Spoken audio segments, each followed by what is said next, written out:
will be your captain and your storyteller this afternoon. Now for your safety, remain seated with hands on your feet and legs inside our lovely boat at all times. And please, my friends, supervise your children. Our story doesn't need a plot twist. Now here at Disneyland, our stories can start on a magic carpet ride or even down a rabbit hole. But our story today starts with Monster the Whale, the very same whale in the story of Pinocchio. And while he might look a tad bit intimidating, he's the storyteller's very best friend and helps us through Storybook Land, where our stories start with once upon a time. And once upon a time there was a big bad wolf who huffed and puffed and tried to blow down the houses of the three little pigs. They lived on the right in houses of straw, stick, and guaranteed wolf-proof bricks.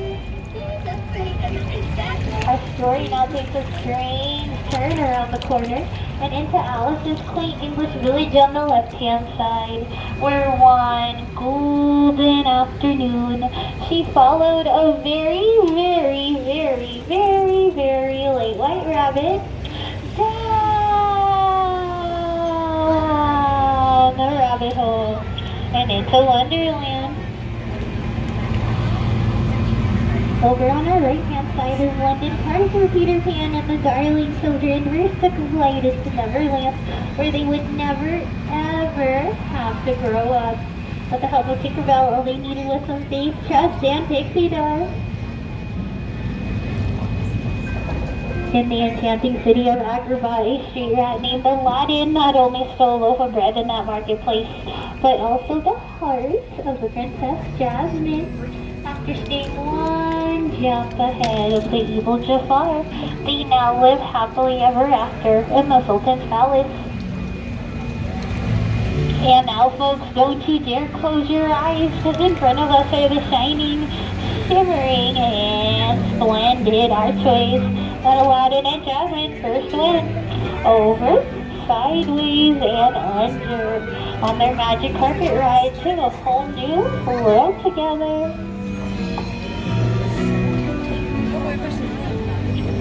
We have now reached the mysterious Cave of Wonders, where I bet you've never had a friend quite like Genie before. He's got phenomenal puzzling power, but lives inside that lamp. As we make our way out there, let's make some wishes and hope he makes them come true.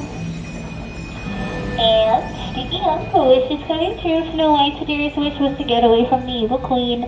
She found that in the home of the 7 doors on my right, where you can hear them whistle while they work. And on our left is the story of Cinderella, whose evil stepmother stopped her from going to the royal ball. With the help of the fairy godmother, she was able to go, and there she met Prince Charming. However, she did not make her midnight curfew, so her pumpkin carriage is right on the bridge there to this day. But don't worry, folks, they of course now live happily ever after in the castle on top of the hill.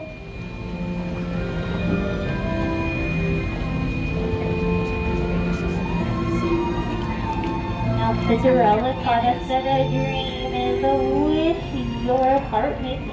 But now how can you dream without a really good blanket? Over on our left-hand side is our patchwork quilt, inspired by the 1933 Silly Symphony cartoon Lullaby Land.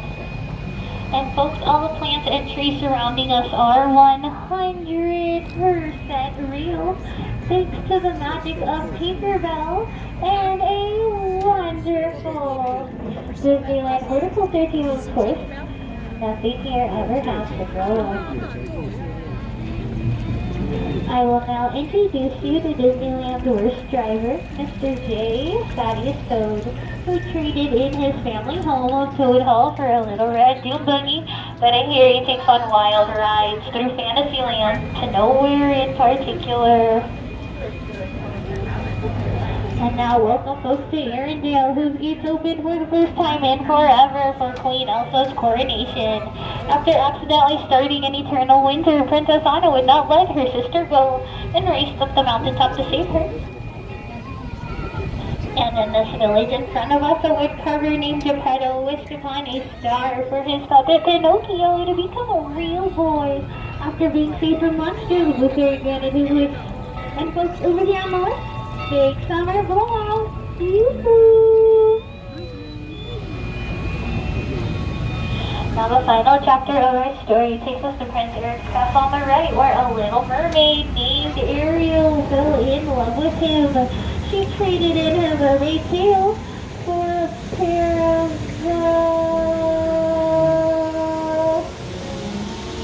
what's that word again? Oh yeah, sweet. However, her story began right here beyond the waterfall in the underwater city of Atlantica, where she was sitting